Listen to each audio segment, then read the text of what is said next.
नमस्कार मित्रांनो, श्री स्वामी समर्थ. स्वामी कृपेने तुमच्या सगळ्या इच्छा पूर्ण होवोत हीच स्वामींचरणी प्रार्थना. ज्या घरात गुरुवारच्या दिवशी ही दोन कामे केली जातात ते लोक धनश्रीमंत होतात. त्या कुटुंबाची रात्रंदिवस प्रगती होत जाते.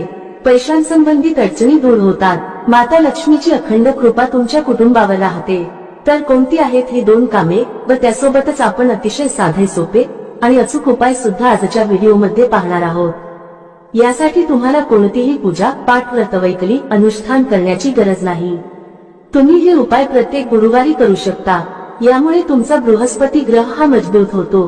पण त्याआधी तुमची ही श्री स्वामी समर्थ महाराजांवर श्रद्धा असेल तर व्हिडिओला मनापासून एक लाईक नक्की करा आणि कॉमेंट बॉक्स मध्ये श्री स्वामी समर्थ लिहायला विसरू नका. चॅनेल सबस्क्राईब करा.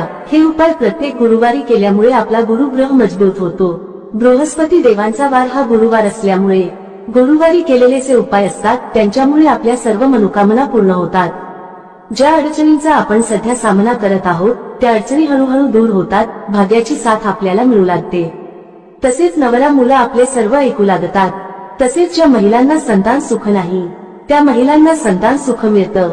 तसेच घरातील महिलेने जर हे उपाय केले तर त्या घरात आनंददायी वातावरण निर्माण होते. घरात सुख समृद्धी निर्माण होते. एक यातील पहिला उपाय म्हणजे यासाठी तुम्हाला एक वाटीभर तांदूळ घ्यायचे आहेत आणि या वाटीभर तांदूळामध्ये तुम्हाला थोडेसे पाणी आणि थोडीशी हळद टाकून हे तांदूळ पिवळे करून घ्यायचे आहेत. आणि हे वाटीभर तांदूळ तुम्हाला तुमच्या घराच्या आसपास किंवा घराजवळ जिथे पक्षी येतात किंवा तुमच्या गॅलरीमध्ये किंवा घराच्या छतावरती तुम्हाला हे वाटीभर तांदूळ पक्ष्यांसाठी ठेवायचे आहेत. गुरुवारी सकाळी तुम्हाला हा उपाय करायचा आहे. यामुळे काय होतं तर जे पक्षी असतात तर ते पक्षी पिवळे तांदूळ खातात. आपल्याकडून नकळतपणे गुरुवारच्या दिवशी अन्नदान हे होत राहत. त्यामुळे आपल्या कुंडीतील गुरुग्रह हा मजबूत होतो. गुरुग्रह बृहस्पती देव आपल्यावरती प्रसन्न होतात आणि यामुळे आपल्या आयुष्यात, आपल्या जीवनात ज्या काही समस्या आहेत त्या आपल्याला हळूहळू कमी होताना दिसू लागतात. दुसरा उपाय म्हणजे गुरुवारच्या दिवशी तुम्हाला तुमच्या जेवणामध्ये पिवळ्या पदार्थांचा समावेश करायचा आहे. जसे की हरभऱ्याची डाळ असेल, बेसन असेल, त्यापासून आपल्याला जी काही भाजी बनवायची असेल तर ती बनवायची आहे. किंवा पिवळ्या रंगाच्या फळांचा आपल्या आहारामध्ये समावेश करायचा आहे. जसे की केळी असतील, संत्री असतील. म्हणजेच गुरुवारच्या दिवशी आपण जास्तीत जास्त पिवळ्या रंगाच्या पदार्थांचे आपल्या आहारामध्ये समावेश करायचा आहे व त्याचे सेवन करायचे आहे. या उपायाने देखील आपला गुरुग्रह मजबूत होतो. तसेच गुरुवारच्या दिवशी जर तुम्हाला शक्य झाले तर पिवळ्या रंगाचे वस्त्र देखील परिधान तुम्ही करू शकता. ज्योतिषशास्त्रानुसार हे उपाय सिद्ध उपाय मानले गेले आहेत. कारण प्रत्येक दिवसाचं वेगळं असं महत्व आहे. प्रत्येक दिवस हा प्रत्येक ग्रहाला समर्पित आहे. तसेच गुरुवार हा गुरुग्रहाला समर्पित आहे. त्यामुळे गुरुवारी हे उपाय केल्याने आपल्या कुंडलीतील गुरुग्रह हा मजबूत होतो आणि आपल्याला कोणत्याही प्रकारच्या अडचणी येत नाही. गुरुवारी केलेले उपाय हे पूर्णत्वास जातात. त्याच्यामध्ये कोणत्याही प्रकारचा अडथळा येत नाही. तिसरा उपाय असा आहे की तुम्हाला थोडंसं गव्हाचं पीठ घ्यायचं आहे आणि थोडंसंच बेसन पीठ घ्यायचं आहे. गव्हाचे पीठ जास्त घ्यायचे आहे आणि बेसन पीठ एक चमचाभर घेतलं तरीही चालेल. त्याच्यामध्ये थोडीशी हळद मिक्स करून याचे पीठ तुम्हाला मळून घ्यायचे आहे आणि याचा एक गोळा बनवून घ्यायचा आहे आणि त्याच्यामध्ये तुम्हाला थोडासा गूळ आणि हरभऱ्याची डाळीचे मिश्रण म्हणजे आपण जशी पुरणपोळी बनवतो त्या पद्धतीने तुम्हाला हा गोळा बनवायचा आहे आणि हा गोळा तुम्हाला गायला खाऊ घालायचा आहे.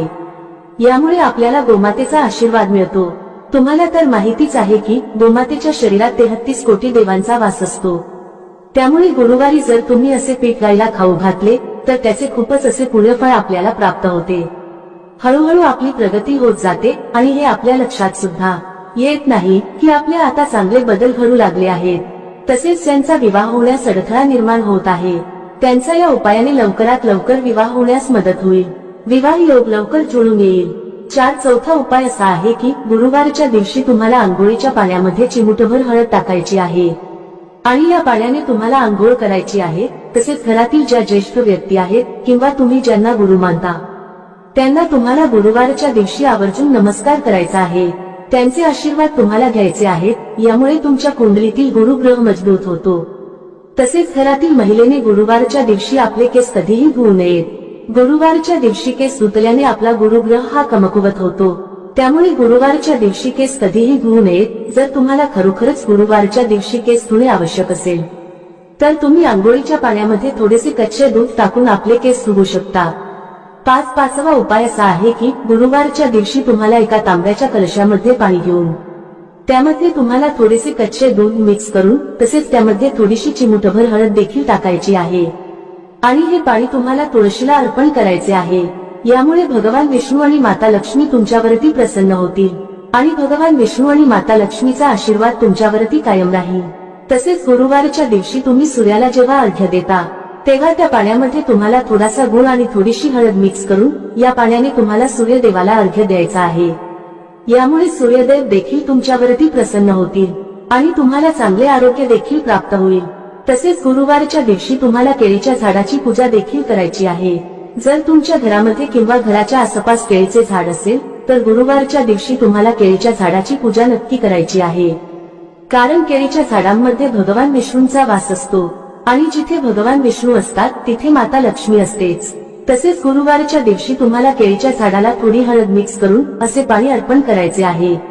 यामुळे सुद्धा भगवान विष्णू आणि माता लक्ष्मी प्रसन्न होतात आणि त्यांचा आशीर्वाद आपल्यावरती कायम राहतो. घरात सुख समृद्धी राहते आणि ज्या काही अडचणी असतात त्या अडचणी हळूहळू कमी व्हायला सुरुवात होते.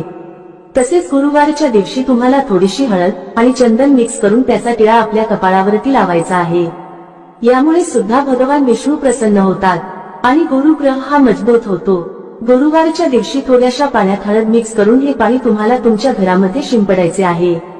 यामुळे तुमच्या घरामध्ये जी काही नकारात्मकता आहे, जी काही निगेटिव्हिटी आहे, ती निगेटिव्हिटी नष्ट होऊन घरातील वातावरण हे सकारात्मक होते. तसेच तुम्ही गुरुवारच्या दिवशी थोडेसे गोमूत्र आणि थोडीशी हळद त्याचबरोबर थोडेसे चंदन घेऊन याचे लेपन तुम्ही घरातील मुख्य प्रवेशद्वाराच्या उंबरठ्यावरती करू शकता.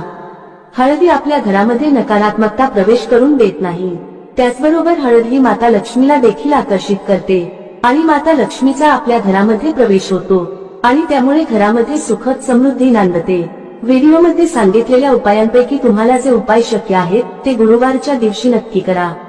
सर्वच उपास केले पाहिजे असे काही नाही. जे उपाय तुम्हाला शक्य आहेत तो उपाय तुम्ही गुरुवारच्या दिवशी नक्की करा. आणि सर्वात महत्त्वाचं म्हणजे वरील उपायापैकी कोणताही उपाय जरी केला तरी तुम्हाला पुण्यफळाची प्राप्ती होते. तसेच ते सर्व उपाय केल्यामुळे आपल्याला पुण्यफळाची प्राप्ती होते आणि आपल्या सर्व अडचणी हळूहळू दूर होतात. तरीही तुम्हाला सर्वच उपाय करणे शक्य नसेल तर सर्वात अगोदर जो उपाय सांगितलेला आहे, पिवळे तांदूळ घेऊन ते पक्ष्यांना खाऊ घालणे, तर यामुळे मुक्या जीवांना तुम्हाला खाऊ घालण्याचे पुण्य पदरात पडेल आणि तुमच्या घरातील ज्या काही समस्या आहेत, ज्या काही अडचणी आहेत त्या हळूहळू नक्की दूर होतील. घराची प्रगती होईल, घरात समृद्धी येईल, मुलांची प्रगती होईल, आपल्या पतीचे प्रगती होईल. या सेवा महिलांनी केला तर चांगलंच आहे, पण जर पुरुषांनीही केल्या तरी सुद्धा काहीही हरकत नाही. जर तुम्हाला हा माहितीपूर्ण व्हिडिओ उपयुक्त वाटला असेल तर व्हिडिओला एक लाईक नक्की करा आणि कॉमेंट बॉक्स मध्ये श्री स्वामी समर्थ नक्की लिहा. चॅनेल सबस्क्राईब करा. धन्यवाद. श्री स्वामी.